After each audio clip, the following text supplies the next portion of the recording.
All over the U.S., each one of those dots as Washington, D.C. hosts a massive parade to mark the 250th anniversary of the Army. It coincides with No Kings demonstrations in Los Angeles, Atlanta, Miami, and many other cities. That includes Las Vegas, where a No Kings protest has been underway now for about an hour. Good evening, and thank you for joining us for News 3 Live at 6. I'm Steve Wolford.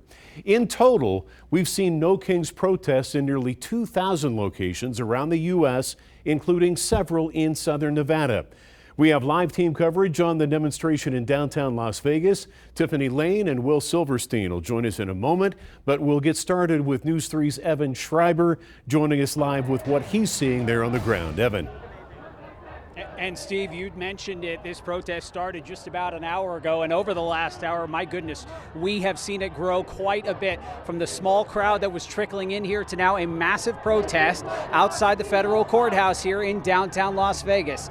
I'm out here live. Let's show you where we are right now along this Las Vegas Boulevard here. We are across from the federal courthouse, where there are speakers right now raising their concerns in this No Kings protest, separated by a line of Las Vegas Metro Police, who have closed down the boulevard here from Clark to Bridger here, at least in this area, as we've been watching it all play out here. The chants have been loud, the calls to remove Donald Trump from office have been strong, and it's something we've been watching here with this No Kings protest, matching what we've been seeing across the country. Of course, on the same day as that military parade to celebrate the 250th anniversary of the United States Army, and of course it also coincides with Donald Trump's 79th birthday. We are continuing our coverage out here live, as we have a lot of people who have been concerned. In fact, our photographer George Romero, George, if you can go ahead and show this line of police right here that has been set up along the boulevard.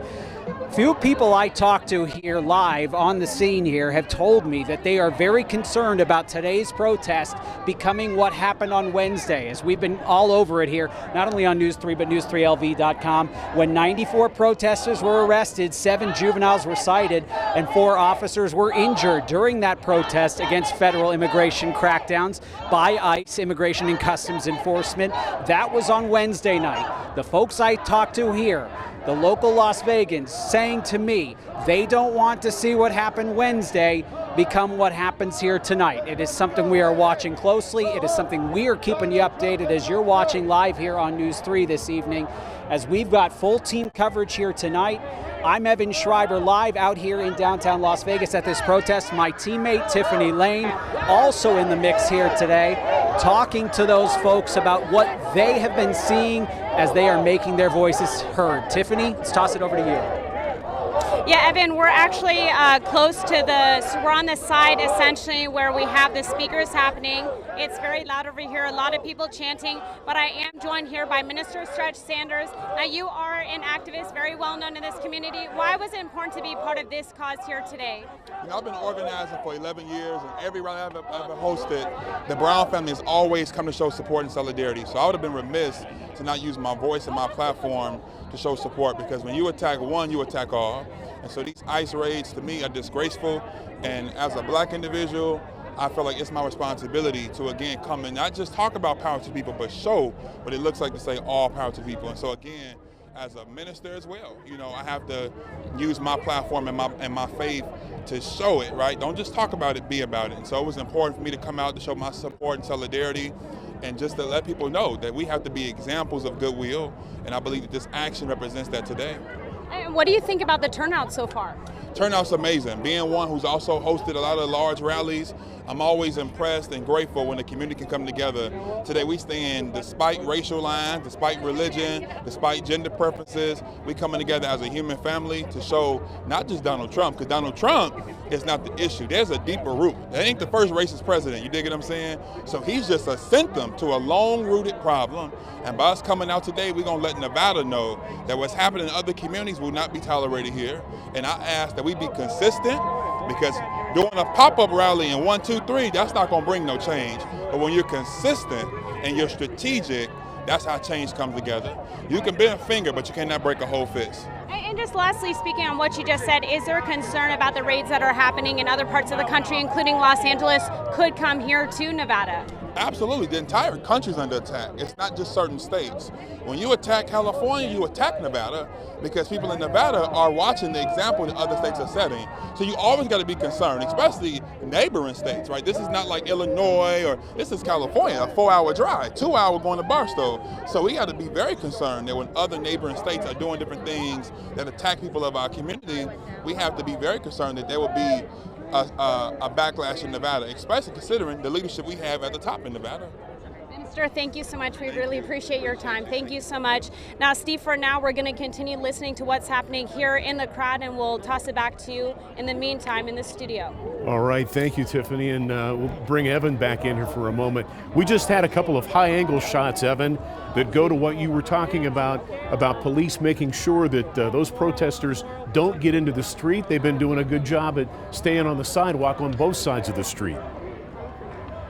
And they're talking about, Steve, how organized this protest is compared to what we saw Wednesday night. The group that put this together, the No Kings protest, even had an RSVP page where they were encouraging people to sign up so they could know what size crowd they had. They told me as of late this week they had more than 2,000 people RSVP for this rally here in downtown Las Vegas for this protest. Our team coverage continues here as I'm standing by here. Our Will Silverstein is standing by here amongst the crowd, talking to those folks making their voices heard. Will, how have you been hearing it? What have you been hearing from them? Evan, we've been hearing so many different things, whether it is just protests of the parade in Washington, D.C. in general, on the same day, of course, as the president's birthday, whether it's anti-ICE protests, and also whether or not it's oligarchy protests, all those causes, so many more, what we've been talking with protesters about. And Evan, is something what you were talking about earlier. We were walking up and trying to get through this crowd that you can kind of see a little bit more over this way. We're now over on Carson, that's Bridger, and this protest has since grown about that same shoulder to shoulder, that elbow room space that we saw over there. So many people are here. It's now moved all the way to this side of the street. Now let's take you also to what we see in the middle of the street right now here in the center divider, which are Las Vegas Metro officers. And if you look at some of their hips, you can see a lot of zip ties. Now, when we were covering the aftermath of Wednesday's protest, on Thursday, we saw several zip ties left in some of these planters like this. These officers, of course, prepared and ready. And we also spoke with a history teacher of 30 years out in this area just about what he thinks that should be the interaction between both the protesters here and the police. And actually, we're going to take that sound a little bit later in the show. We have all sorts of protesters here, as you can see too. But we also want to show you where some of the other Las Vegas Metro officers are stationed. They are all in front of this building, which is between Carson and Bridger. There are a ton of people that are out this way. And as you can see, all sorts of walks of life as far as protesters in the area. 4 police cruisers, at least 20 head as far as what we're looking at for these officers. We'll get you some of what that history teacher said a little bit later on the show and on our website as well. Plenty of coverage from all these protesters who have been wanting to speak with News 3.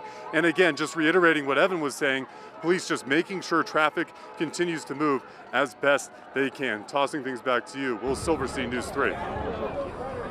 Yeah, and Will, as we've been watching it here with Las Vegas Metro Police, keeping Las Vegas Boulevard blocked in this area in front of the federal courthouse here, as this rally, this protest continues. Now, I want to let you, any of you watching right now, know they have scheduled this protest from 5 to 7 tonight. We will likely see it extend. Who knows how long they will be out here as this No Kings protest continues here in downtown Las Vegas. We will keep you covered both on air and online at news3lv.com. This has not been the only protest we have seen today, which is what we want to talk about, what happened earlier this morning on the Las Vegas Strip. Another demonstration, similar in nature, this one actually being called No Kings Take Back the Flag as well. We saw it roll through the Las Vegas Strip. It got underway around 9 o'clock this morning as protesters marched through the Las Vegas Strip, from New York to the Bellagio and then back. I want to mention the crowd size there does not necessarily compare to the thousands we are seeing out here in front of the federal courthouse in downtown Las Vegas on this Saturday night.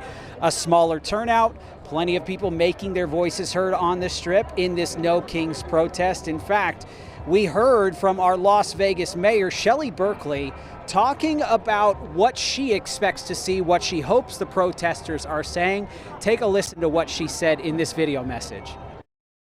All American citizens have a right to protest and we should do so. But let us do so lawfully. Doesn't make any sense and doesn't help any cause if we're putting graffiti on public buildings, setting cars on fire, or throwing projectiles at law enforcement. Remember, law enforcement is there to keep you safe and keep the city safe. So let us all use restraint and good common sense, protest, but be respectful of law enforcement and of our city. You heard Mayor Shelley Berkeley talk about the thick law enforcement presence. We are seeing that live. In fact, if my photographer George Romero can go ahead and pan over to police blocking the boulevard right now as folks are filing through on the sidewalk, there is a clear line here. Police in the street, protesters here, this rally on the sidewalks as this has been ongoing, as we have seen this peaceful protest continue through downtown Las Vegas, much in the same way that we have seen peaceful protests like this continue throughout parts of the country today. All as part of this No Kings protest, all in protest of the Trump administration, as we have watched the celebration in D.C. And many people here, Steve, as we send it back to you in the studio, many people here pointing to that rally in D.C. as the reason they are standing strong here in Las Vegas. I'm live in downtown, Evan Schreiber. Steve, back to you in studio. All right, thank you, Evan. We'll be back to you a little bit later. While many cities across the U.S. saw those protests, as Evan was talking about, Washington, D.C. hosted a massive parade to mark the 250th anniversary of the Army. That parade included over 6,000 soldiers, 50 helicopters, and 60 Abrams battle tanks. It coincides with Flag Day and President Trump's birthday. Critics say the $45 million price tag to hold that parade was a waste of taxpayer money. President Trump said it was peanuts compared to the value of doing it. So to every veteran across our land, and right here in our nation's capital, including 6 recipients of the Congressional Medal of Honor, we love you, we honor you, and we salute your noble service to our flag and to our country. The Army, by the way, says it took a variety of measures to ensure the tanks and the other equipment did not damage the pavement along the parade route.